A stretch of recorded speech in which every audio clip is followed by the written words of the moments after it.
Hello, guys. This is kind of a strange video for me. While this news isn't about me, and I do have a special guest joining us very shortly here, I feel emotional by this. This is news was not expecting today, and I do have Jordan Drake here with me today. Jordan, thanks for joining us on. I was going to say DP Review TV, but on the Ordinary Filmmaker. How you doing? I'm doing, I mean, considering it's been a real up and down kind of day, definitely an emotional day, but, there's definitely a silver lining to it, which we can talk about in a little bit, but I'm doing well, all things considered.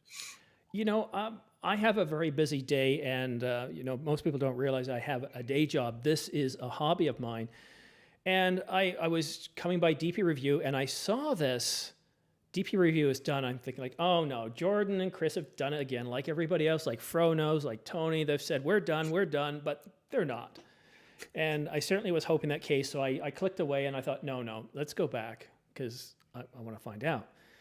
And I was shocked within the first couple of minutes that DP Review TV, well, the website, Yeah. DP Review is shut down. What happened? What happened, Jordan? What can you tell us? Yeah, so there are some things that I can't disclose at this point, but pretty much everything that I can say you can see in DP Review's press release. But I mean, it is shocking. Like the website is going away. We've still got a couple of weeks here where we'll still be putting out video content. The editors are working on actually some really good retrospective content, stuff like that. But then, yeah, they're going to lock the site and it's going to go away in the next little couple weeks after that. I'm not sure the exact time frame there. I can't speak to the YouTube channel. I don't know what they're going to do with that. My hope is that they will just lock it, disable comments, and leave it up there. But I don't know at this point. It would be a real shame if my portfolio from the last 5 years also disappeared into thin air. But if that happens, then we'll keep plugging away on the new stuff. Yeah, okay. So this is one of the things that was going through my mind, Jordan, is, a dinky little site like mine, if it went the wayside, hey, another one tried and failed. But DP Review, in my opinion, no, in many people's opinions, was like a lighthouse, shining bright light on the industry, in-depth coverage from a print, albeit electronic print, and as well as a video outlet. I thought was one of the best out there. I followed you guys, you and Chris, long before you came over to DP Review, and I don't know what it was. Maybe because you were putting your cameras through a really heavy test in the cold Alberta winters, or maybe it was your sense of humor. But yeah, I'm still shocked and stunned. And as you can see from all the comments here, people are shedding a tear here. Everyone's sad, and the coverage you've done is excellent. So one of the things I wonder about is what's the plans for the future? What can you tell us? Yes. Yeah, so we're really excited to announce this is pretty recent. An hour and a half ago, we dropped the news on our social media. So Chris and I are going to keep the show going. We're going to maintain a very similar format, but we are moving over to PetaPixel, which is another, if you haven't checked it out, huge photography site that's now also starting to look into video stuff as well, which works just great for me. And the editor-in-chief over there, Jaron Schneider, has actually been a really good friend for probably close to a decade. We've known him from a couple different outfits that he's worked on. We were on press trips, things like that. And yeah, it has been a back and forth for a long time of like, hey guys, if you ever want to swing by PetaPixel, we'd love to have you. So this did kind of present a great opportunity for us to keep the show going. A lot of people are asking like, what's going to change in it? And we do have some differences. Chris is in the process of building a new lens test chart, and we've got some more almost documentary style episodes coming out about photographers, which again, we can't talk about at this point, but I can say in the first month of the channel, we're going to have easily the biggest thing we've ever done for Camera Store TV or DP Review, bigger than anything that we've done for those. So there's some exciting stuff, which is why there's going to be a bit of downtime. After April 10th, we won't be releasing any videos until the PetaPixel switch, because we're working on something really, really big. So if I ask you, what is that really, really big thing? Is this one of those things you're going to tell me that you can't talk about right now? I absolutely cannot talk about this. Okay, so one thing I want to talk about, this is one of the main reasons I watch you now. Obviously, everybody watching knows that DP Review, you, Chris, the whole team, it's about producing quality. It's about looking at the lens from the viewpoint of the people that it's designed for, from the people who would be interested in the camera. But the thing that keeps coming back to you is I've noticed a fundamental change in the last year, and the amount of humor that you guys are applying, the dry humor, especially your brother, your quote twin brother, guy. Gordon. The last one where you used Gordon, it was brilliant. I mean, I felt like you had scripted it for weeks. It was really well done. Yeah, that's one of my favorite things to do. I mean, well, we've also got hiding behind me here. We got the Jordan puppet is back there as well, which is something that we will. They're not under contract to DP Review. They will be appearing in the PetaPixel show here in the future. Puppet Jordan with his puppet GH6, but yeah, I mean, we love doing that, and I do think we're going to lean really heavily on that. Again, in the future episodes, moving over to PetaPixel. I know that's something that Chris really wants to emphasize, is just, having a lot more fun, focusing a little more on the field test aspects of it, because, we're not going to have lab results going forward. And that DP Review was incredible. And I want to shout every one of those people out. Like, I got to work with the best in the business for like 5 years in terms of just, absolute professionals who know way more than I ever will. And it's going to be tough to let that go. But it does mean, on the other hand, that, yeah, we can now focus a little bit more on, say, the shooting experience and things like that in the show going forward. I should also mention, too, Chris sends his regards. He wasn't able to make it on the live stream here, but he'd love to do that in the future. I would love to. I don't know how many times, and again, for those people who don't realize, you helped me long time ago when I only had like 12 or 13,000 subscribers. You helped me with giveaways. You've done that a few times. You've acted as a judge. You've also shown up when we had Dan Watson on. You showed up and have helped this channel out, and I certainly appreciated that. But every time I've tried to get Chris on, and maybe it's because I'm more of a videographer than a stills or photographer. The fact that I use stills instead of photographer is probably a dead giveaway. But yeah, I would definitely love to have Chris on, and just to see the rapport of you two and me kind of just sort of stepping back a little bit. And yeah, we'll absolutely do that in the future. Get on one webcam here, and you can hear us bicker in real time. No, that'd be terrific. Now, for everybody who's watching at home, and there's a good number of you, despite being around the dinner hour here in North America, if you have any questions you would like to ask Jordan about DP Review, DP Review TV, the future, submit it in the comment section down below, and I'll bring up the questions. And so Jonathan, and you'll remember Jonathan, he actually submitted one of the videos. Oh, cool. I wanted to give everybody an award there. I was really impressed with those videos that were submitted. Mm-hmm. And really terrific. So guys, if you have a question, otherwise I will just ramble on here. And we've only got Chris for a very, very, sorry. This is something my mother used to do all the time. My brother's name is Chris, and so I keep calling everybody Chris. But I've lost my thought now because I rambled on. See, this is what happens. And if you think I'm a little bit, I'm not my normal self, I am. I'm off a little bit because, again, this news affects me. This is when you see something such as a staple in the industry, DP Review, a website, this is kind of the last publication you'd expect to be, that's it, lights out, no second chance. And this is probably in one of those strategic planning sessions over at Amazon or wherever they made that decision. And no second chances, no mention of us, going elsewhere. And it's just, it's still affecting me. So let's go ahead and I see a couple of questions here.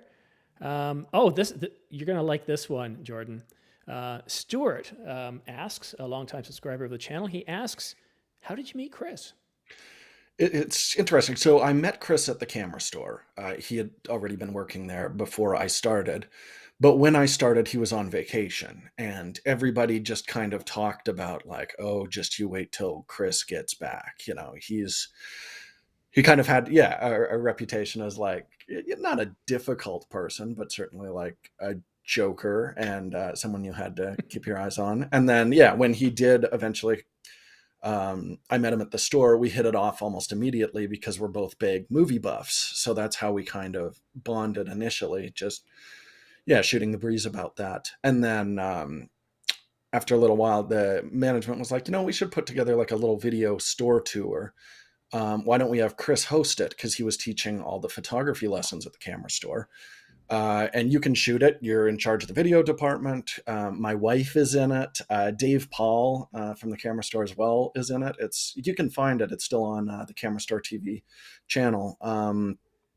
And yeah, we shot it and just immediately realized, like, oh, Chris is extremely comfortable on camera. And you can see the development of me, because back then I am so deer in the headlights, horrified to be on camera. And now at this point, it's like, hit the record button. I'm not one take Nichols. It might take me, 5 or 6 takes to get through a talking point, but I'm comfortable with it. Where back then, it's like, yeah, someone doing their very first public speaking when they weren't expecting to. It was awful.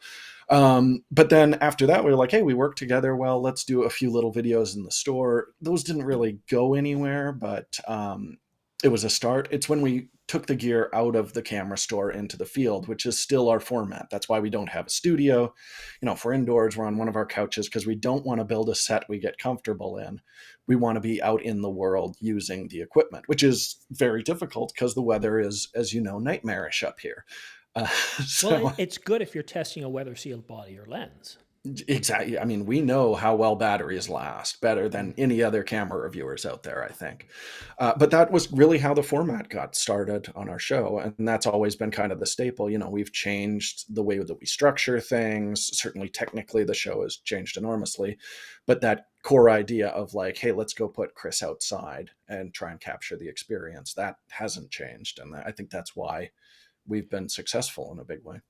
It reminds me of one video. I don't know what the heck you were trying to sell, but all I remember is you're outside in the winter because there was white stuff on the ground, and you guys aren't overexposing things. Some people get ground to normally go overexposed, but you were blowtorching something.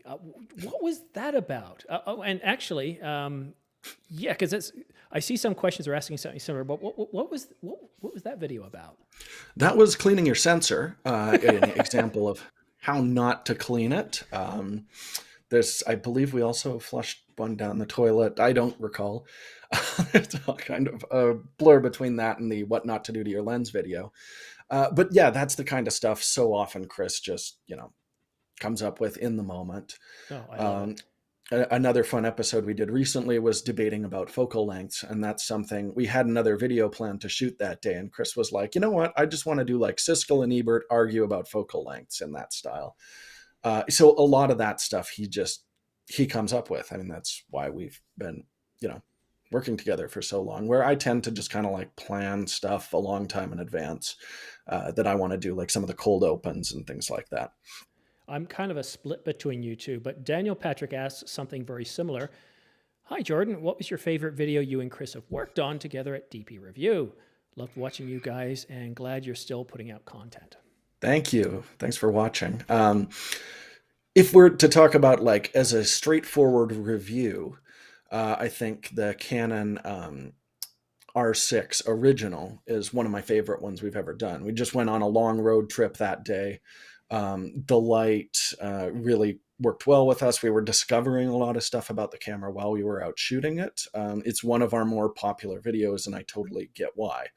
It's kind of what I hope a lot of those field tests are going to turn into when we initially leave. But outside of that format, I do love the mirrorless party videos, the little stop motion things. It's a fun, kind of different technique that I get to play with. And we did one where it was which full frame mirrorless was going to survive. So we had a plane crash and had the cameras struggling to survive out in the wild. And again, Chris just came up with some jokes in that are still some of the funnier things I've ever been able to do on the show. So yeah, I love those. And then anytime we can get a guest on is really exciting to me Yeah. too. And we're looking to do quite a bit more of that here in the future as well. Well, that's what I love about this. And, as somebody who's only been doing this for about three, I guess, was it March now? 3.25 years. I found that when I had some subscribers, they'd come by and we'd do a video together. And just the chemistry is so much more dynamic when it's more than one person. And what I decided to do with live streams, because I got tired of just doing, well, okay, every week, every other week, let's do a Q&A, ask me anything. I Hmm. thought, okay, I'm a news and rumors channel and sometimes numers. And what works is covering major camera announcements. So a lot of times we know the date and time, sometimes we don't, and I get the leaked date and time. So I always go ahead and say, okay, let's cover an hour of news and rumors. And you obviously can't attend at that point because you've always got the camera. I'll have some other guests on. We'll talk about different capabilities. We'll then cover live. And then last time we brought you around when Canon surprised us by upping the date on the R6 Mark II. So it's that to me is where I think there's a lot more value to the audience and it's a lot more exciting and dynamic and there's more humor. Yeah, absolutely. Well, I remember we were both exhausted that time. So apologies to anyone who had to look at my. Actually, I'm probably look pretty similar today. It's been a big day today again. Well, I'm a Uh, time traveler. I'm 3 years or 3 hours in the past. So I was up late and I was kind of in bed doing my normal, okay, things are happening, so let's check the sources before I go to bed. And I'm going and then you say, hey, you want to go now? And I'm going I had a little bit more time than this live stream. I thought, okay, yeah, I'll get it going. Okay, let's do it. Because I had everything prepared for the morning, unlike this right. time. Well, we have another question. This time it's from Drunk Delia Brewery. Is there anything you weren't allowed to do with DP Review that you really want to do? So DP Review, it was actually, I have to give huge credit to my editor, Dale Baskin, and they were very hands off with us. What we did have to do is like we would submit a rough of the episode and they would make sure with a fine tooth comb that all of the technical information that we put in the videos was accurate. But in terms of the form of the episode, the content of it, we were, very much left to our own devices, which is really nice. And that's certainly something that's going to be carrying forward here. The things that we really wanted to do a little bit more is like, the like I mentioned that R6 video, do some more travel videos, especially here in Canada. I would love to do a lot of that because we certainly get out of the country on press trips, Mm-hmm. but I would like to do a lot more of that. And yeah, with PetaPixel, I think we're going to have a bit more possibility for that. And like I mentioned at the top of the store, we're about to try a format of episode that we have never done before with DPReview, much more a classic documentary style thing that's going to be very big, very interesting. So that one, I can only tease it. You'll have to stay tuned for it, but it's a good incentive to subscribe. And I should mention too, you can go subscribe to the PetaPixel channel. Right now, it's just our Please do. faces doing the intro, but you can jump on there. And then as soon as we start dropping new stuff in May, you'll be privy to it almost immediately. Yeah, you you've got one of the best sets out there for wildlife and well everything landscapes. You're at the foothills of the Rockies. You're in Alberta. You've got the wonderful plains. You look in one direction, you got the flat plains. You've Yeah. got ranch type stuff. Big sky. You look in the other direction, you've got the big Rockies. And my exit strategy, one of them is to retire on the West Coast, Oh, probably Victoria Island, where you get more, sun than rain. But I just love that mountainous. I love that scenery. I mean, you've got a lot of amazing sets to work with.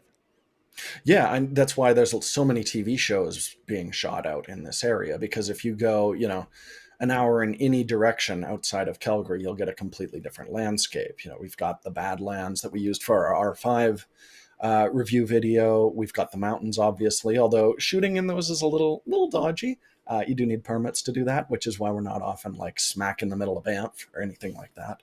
But then, yeah, go south, beautiful lakes. It's funny you mention going to Vancouver Island. I was able to live out there for a little while, Oh, and nice. that is still, it's bizarre that we haven't shot there. So that's one thing I can say right now. On the PetaPixel show, we will go to Vancouver Island and do a ripping episode because I've got quite a few friends out there, some brilliant photographers and cinematographers. So that will be something that'll definitely come up. But we're very fortunate, and that's why we wouldn't leave Calgary, is it does give us a nice amount of diversity there. Yeah, and of course you don't have to pay a sales tax, Yes, which is nice. Well, it's a not a perk. provincial one, anyways. Learning Curve Tech asks, "What is your favorite camera of all time, Jordan?" I mean, if so, this gets tricky. Um, if we were to talk about, what is my favorite, it's going to be a current camera, because video technology is just moving so insanely fast right now. And I'm absolutely loving the new Panasonic S5 II. For the kind of work I do, it's just been a brilliant camera. I'm not as crazy about the handling of it, because it does still feel like a fairly, consumer-ish camera, but the capabilities of it are unbelievable, with the GH6 very close to that. The Nikon Z9 would be one of my dream cameras. Whenever I'm doing anything Nikon related, I always ask for an extra camera so I can film on that. But in the tenure that I've been reviewing cameras, I would honestly have to say it's kind of the GH5 from Panasonic would be the most important one. I mean, that is really the camera that legitimized mirrorless cameras as like a professional capture device, adding proper sound inputs, things like that.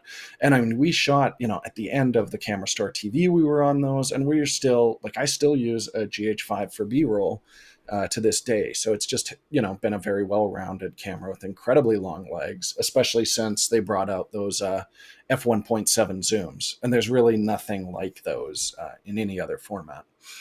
So those would be kind of my top picks at this point. So you guys at home, you're probably enjoying this more than me, because while you're listening to the eloquence of Jordan Drake and his answers, I'm searching for the next question. I'm watching the analytics to make sure that we're not dropping frames, and so I'm going to have to watch this later, and I will make sure this is available for you guys to watch later if you're just coming in now. Alistair Norcross asks, "Will you guys be doing your annual drinking game?" That one, I couldn't do that. That would kill me. That's by far the best end-of-year tradition. And yeah, this last year, Jordan, I think both you and Chris got gibbled pretty bad. It was a tough one Times this year. It's Square always a bulk. tough one. It is. Yeah, no, I think a lot of us kind of look at that. Now, I'm an old guy, so I always look at you guys and go like, "Oh, don't hurt yourself. Don't hurt yourself." But yeah, so any comments on the end of year drinking game, or we don't have to just do an end of year, do we? No, it doesn't just have to be here. That was actually one of the first questions we asked when we were initially talking to DPReview. Like, look, guys, we have a tradition here, the end of year drinking game. Is that something that's going to fly on, the prestigious DPReview? And they were like, oh, absolutely, that's part of why we're bringing you over.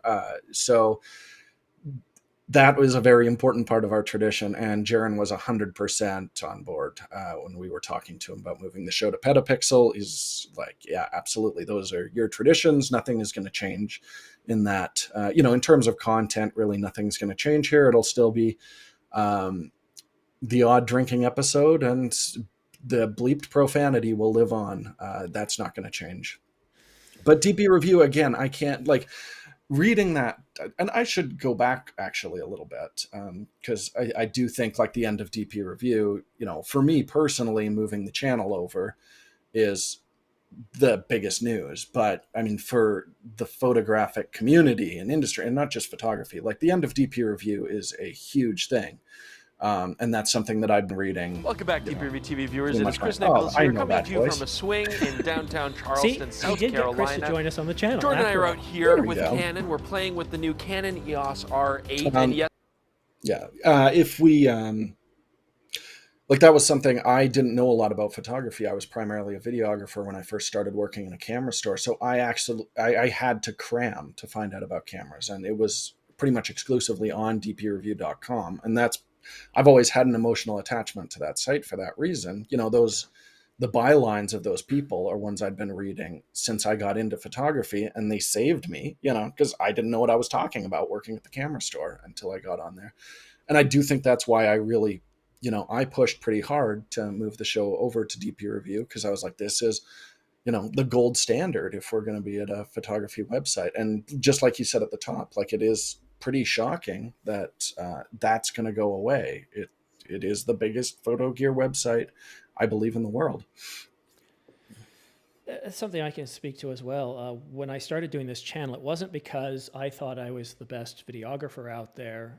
It was more, and the reason I picked the name, people think I'm, a mini Steven Spielberg, and that's not the point. The whole point of an ordinary filmmaker is I'm ordinary. I'm a father. I'm a brother.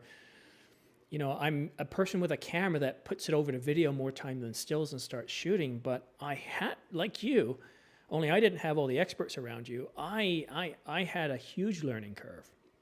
And we've talked about trying to grade Canon Log 3 with the R5, but since it's my only camera, I've finally gotten it to a point where I know how to wrestle with it. It's kind of like working with Windows XP. You know how to make it work, but it's going to act up on you, and you just know what to do. And it's the same thing with the R5. I've gotten it to the point where almost always I can nail the exposure without using a Ninja 5.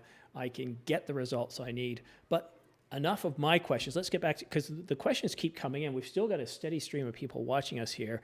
Sure. Eric wants to know, do Jordan and Chris have other jobs besides DP Review? So once we started moving to 2 episodes a week, DP Review became my full-time job.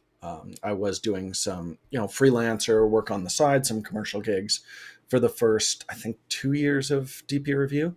But yeah, once we moved that episode over, that was my full-time job.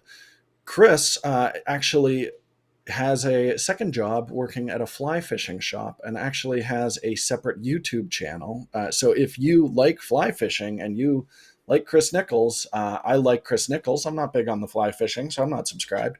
But if you want to check that out, it's called Bow River Trout Fitters. And yeah, he works at the shop there and shoots their YouTube videos.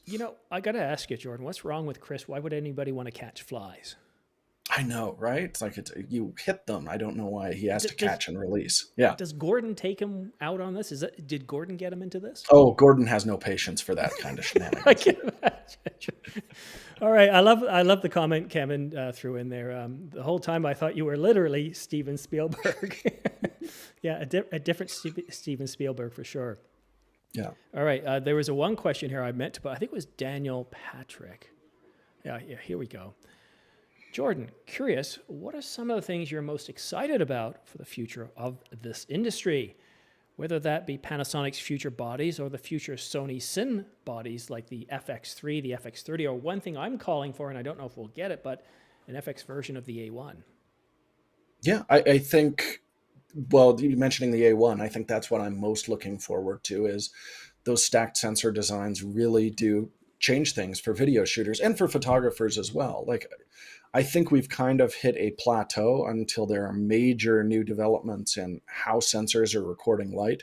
They're not going to get dramatically better. It's just going to be proportional to how big they are. If you have a micro four thirds sensor, you want better performance. You're not buying another micro four thirds camera for that. You're moving up in sensor size. That's where you're going to see the real improvements there. But readout speed is changing very quickly. And that's going to unlock a lot of the stuff that's really exciting to me. And, I say you're not going to see an increase in image quality, but remember, most of our cameras actually drop their bit rate when they're shooting, with electronic shutter or recording video.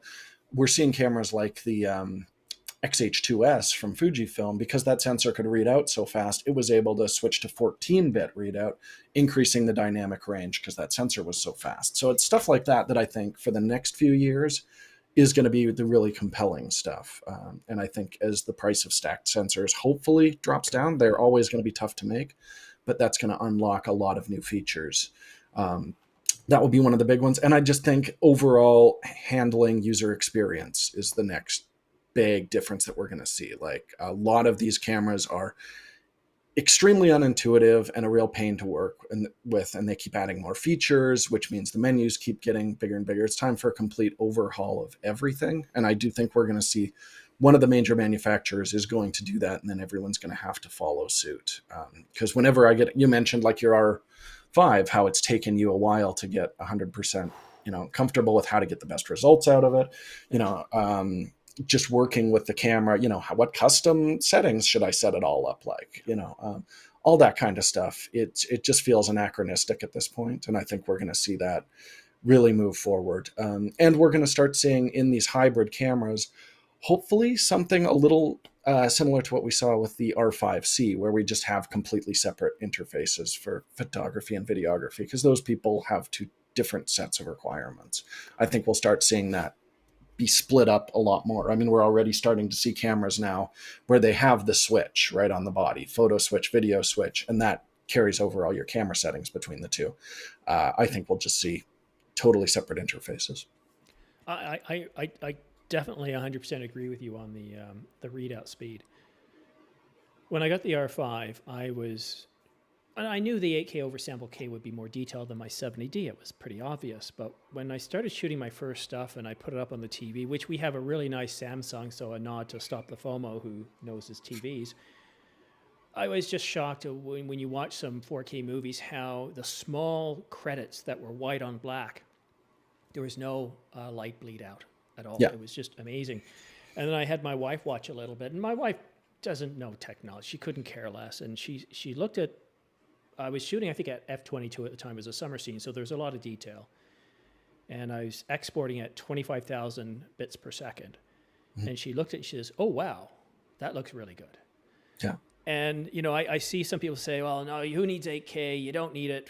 And I said, well, you know, if you've got fast enough readout, that level of detail, especially if you're going for that blurred background, you're not going to see it. But if you're going with a f10, f12, up to f22, the level of detail, the level of information that's in there, and if you don't overly compress it when you export it, it's just shocking. And I can only imagine what will happen with a stacked sensor. With you know, you've got backside illuminated and you've got stacked, all that in a sensor. People keep saying, well, I want to see 12K, I want to see 16K, I want to see 102 megapixels, and that's fine. But, you know, if we could just improve the dynamic range, low light performance, improve the detail, and all those sort of little things, just take everything in, for example, the R5, and just make it a little bit more better, I think you're going to overall have a much better camera, as well as what you were just saying, too, is about the user experience. But I'm noticing the time. We got about 13 minutes before Jordan has to go on to his next appointment. So Andrew Mason has a really, really good question that I want to go on to next. Jordan, who inspires you in videography? And besides me, of course. Yeah, of course. I mean, my background was film. That's what I was always interested in. That's kind of, when I was younger, what I really aspired to be. So it really is the great cinematographers. I was just on a podcast recently talking about McCabe and Mrs. Miller. You know, a lot of that 70s, very like an organic kind of look is something that I've always really, you know, strived for. You know, Emmanuel Lubezki with the ultra wide lenses moving smoothly. That's a look that I've always just found really beautiful. I love the way that Roger Deakins lights things. You know, those are the ones that really inspire me. And on YouTube, it's tough. I don't generally go to YouTube for how do I want to shoot the video. And there's some people out there who do incredible work, like Becky and Chris have a channel with really lovely cinematography, you know, on YouTube.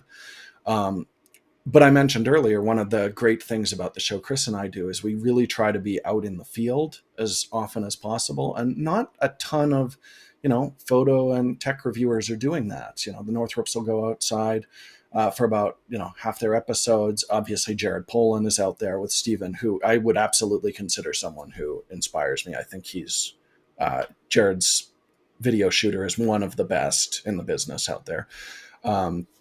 But yeah, usually if I want to get inspired, I watch a beautiful movie or a beautiful TV show. That's way more exciting to me. And I mean, certainly it's Chris talking in, you know, environments where we don't have a lot of control over things. So it's not going to look like a movie unless we're incredibly lucky with the light. But I mean, it's always nice to have something at that level to strive for. And when we do our Wooden Nickels episodes, then we can really actually try and hit like a cinematic look to the image. And that's when I'm very happy. I don't want to be full-time on a movie set. The life for that, for people on cruises, I believe kind of gotten untenable, but to dip my toe in there once in a while, I love the energy and what you can pull off with, you know, a crew of talented people and controlled light. That's really exciting to me. Yeah, it excites me too. I mean, I have dreams where, you know, I could imagine just going down to the GTA and, you know, stepping into a Star Trek Discovery filming or Brave New Worlds. I don't know if Brave New Worlds was filmed in Toronto, in the Greater Toronto area, but Discovery certainly was. And there's an awful lot of talent around. I was very shocked when I started doing this, because I realized how much I had to learn. And I tell anybody now, I say, "Oh, is it easy to do a YouTube?" I said, "Well, it's not that it's hard. I mean, any idiot can do it." But I said, what is about it is, if you look at a television show and just go to the end, skip all the good stuff, the first 40 minutes, and watch the credits. That's what you're responsible for if you take on a YouTube channel. It's an awful lot of work. The last question we probably have time for, we might have room for one more. It's from Jonathan again. And we kind of touched on this at the beginning, but I think as we come towards the end of your time with us here on the channel, Ordinary Filmmaker, gives you a chance to sort of reflect again, and maybe I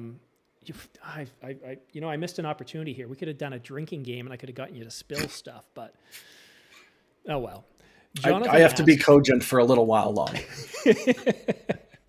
Well, yeah, it's still mid-afternoon for you out there. Are you able to share your next plans, if not, or anything you'd like to do in 2023? So you've already talked about PetaPixel, but some things you haven't shared with us.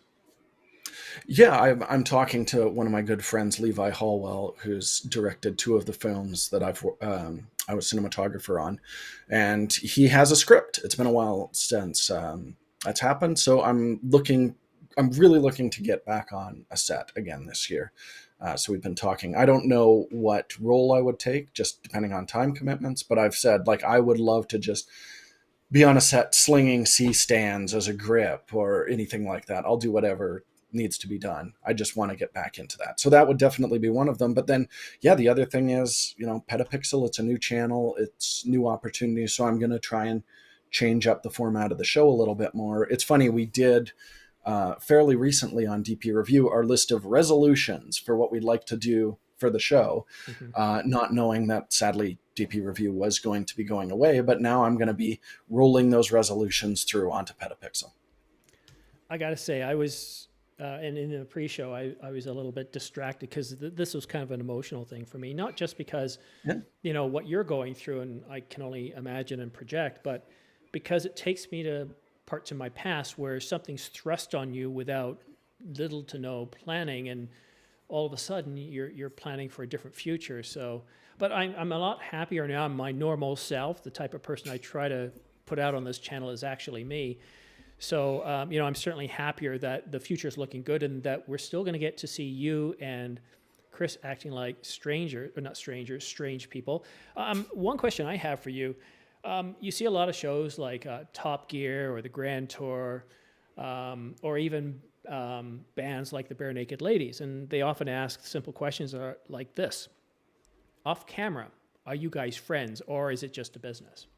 Oh, no, we're absolutely friends. We would have crumbled almost immediately if we didn't get along. And we're very fortunate, like, our wives are best friends. So a lot of the time it's like, recently we wanted to go do a vacation, but it's like, hey, why don't we just travel together, and we can knock off an episode while we're out as well, mix work and pleasure. But honestly, back in the camera store days where we worked full-time at the store and then made the videos on our own time, if there wasn't a real bedrock of friendship there, we wouldn't have been able to do it. We wouldn't have wanted to do it. We just wanted to make cool stuff that made us laugh. And that's, we've been able to fortunately carry that through right up till now. Wonderful. All right. Now, instead of roping to it, because there's still some good questions left, such as, are you excited about the Canon EOS R8? I'm personally excited that the cripple hammer is more or less sleeping, or has moved to other camera companies. While it's segmented, it doesn't appear to be overly crippled. But I want to give you the floor until you have to leave, to share anything with us, or to give your thoughts, to speak your own mind. Yeah, well, I mean, I've told you where I'm going, which I'm very excited about with PetaPixel. But I do think, we should all take a minute and remember, what a monolith DPReview was, and actually still is at this point. It's still a huge amount of traffic on that site.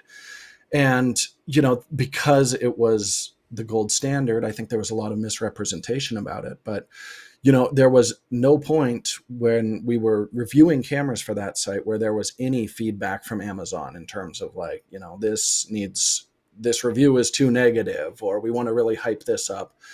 Anything like that. We were editorially independent, which is why we went there in the first place. And that's why DP Review for written reviews, I think, has been the gold standard for so long. Like, those people care, and they're losing their jobs, and that sucks. So yeah, it's awesome that I get to move on and keep making videos with Chris, but it's still like, today has been a very emotionally exhausting day because incredible people work there that I got to spend 5 years in contact with pretty much every day, that I've been able to meet on press trips or when I can get down to Seattle. And, because they were so big and because they were owned by Amazon, there were a lot of misgivings about that company and the people that work there.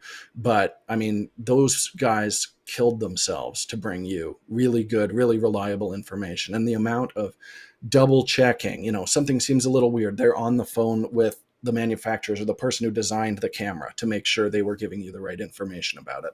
The level of testing, the amount of knowledge, like, I got taken to school talking to, Richard Butler, Rishi Sanyal, Barney Britton. They knew their stuff. And, while you still have time, go check out, some of their earlier work, the camera that you've got, see what was written about it, because there's a lot of really great work there. And at the same token, I don't know what's going to happen to our YouTube channel. So if you've got a favorite episode, maybe go give it a watch again. Keep it fresh in your memory. I hope those will stick around, but if they don't, then we had a lot of fun making them, and you should all enjoy them while they're still online.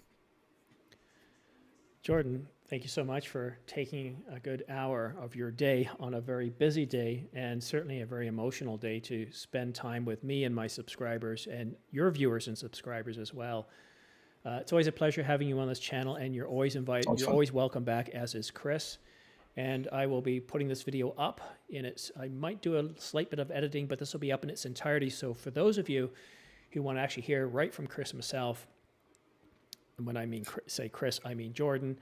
You know what I'm trying to say. I'll put this video up later. So Jordan, and say thanks, or say a special thanks to your family as well. Thank you so much for taking time to spend with us here. I'm going to stick around for a few minutes, say goodbye to the audience, but thank you very much, Jordan. Yeah, and always a pleasure, Simon. Thanks for having me on. Bye-bye. Later. Well, guys, this is definitely a strange day for me. As I said at the beginning of this, when you come across news like this, I didn't think it was real. I thought, there's no way that these guys are done. I mean, I just watched one of the recent videos where they were kind of at each other's throats like this, and I thought, these guys are just getting better and better with every show. And I saw the video, and I thought, like, no, this can't be. And started watching it. It's like, no, this is not, because you've seen Fro knows it. Pretty well everybody's done it. I'm done. And, DP Review is, well, you all know, that's why we're here. And I was completely shocked by it. And so I reached out to Jordan, because we had already talked about him being on the show in the previous weeks.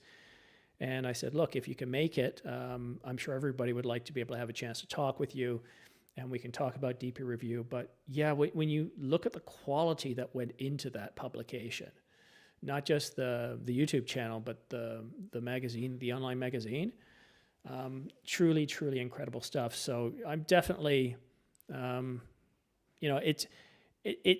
we keep talking about this from time to time when I do about the sales forecast, or we talk about the market and how it's changed over the years. But when you see one of the major print publications that reviews cameras, lenses, and accessories, and you see that that's it, they're done, that's a bit of a wake-up call, and a little bit sad. So I'm going to take a look at a few more comments. I'll stick around for a little while longer. And thank you. Well, look at this, 68 thumbs up. That's quite incredible. And we'll definitely get Jordan and Chris on here. I also want to bring Dan Watson back, and Gordon Lang. They're great guests, and we can learn an awful lot from them. Let's see. Wisdom says, this espresso depresso, straight up from DP Review. Please live on. Yeah. And yeah, we're all kind of thinking the same thing. So sorry to see DPReview go away, but glad to hear Chris and Jordan will be back at PetaPixel. Yeah, and you know, if you're just joining here late, here's their website, and you can see that Chris Nichols and Jordan Drake joined PetaPixel to lead its YouTube channel. So to lead, I like that word there, to lead. And when I saw that too, I thought, boy, that would have been a far better thumbnail for this video than the one I had put up. But I literally had 30 minutes to get the thumbnail set up, to do all the guessing, because even you see these scenes I have to put the names in and all that, get everything ready, make sure it's set up, get the camera set up, because normally this Canon R5 is down in the studio basement ready to shoot at a moment's notice because news and rumors come out all the time. So I want to say thank you very much for tuning in. I've got to feed my son. It's now 6:15. I promised I would feed him dinner. We usually feed him dinner every night. It's something he likes, and you know, I like dinner as well. But thank you so much, everyone, for joining us here. My son wants to say bye-bye. Come here. That's what's in. Okay, so I'm going to sign off now, okay? Off you go. Oh, can you tell them about my channel? Yeah, Liam, go on. We've talked about this before. All right, guys, thank you so much. As you can tell, he's getting a little bit punchy. He's ready for dinner, as am I. So thank you so much for tuning in for The Ordinary Filmmaker. I'm not going anywhere anytime soon. If you ever see that I'm not producing videos for like 3-4 weeks or even a month or two, well, that's because I'm probably pushing up daisies. I have no plan on going anywhere. I love this too much. It's a great hobby. And everything that we're seeing going on with DPReview is just another reason why I'm trying to take this hobby of mine with this channel, Ordinary Filmmaker, to cover news, rumors, and numers, and to cover new products through live streams. I'm trying to develop this into a business so it can be a fallback strategy, an exit strategy in case something happens with my day job, because in this day and age, there's nothing secure, nothing 100%, no matter how good or high quality or the quality of work you do. But that's it for now. Thank you so much for tuning in on the live stream, guys. We'll see you again soon.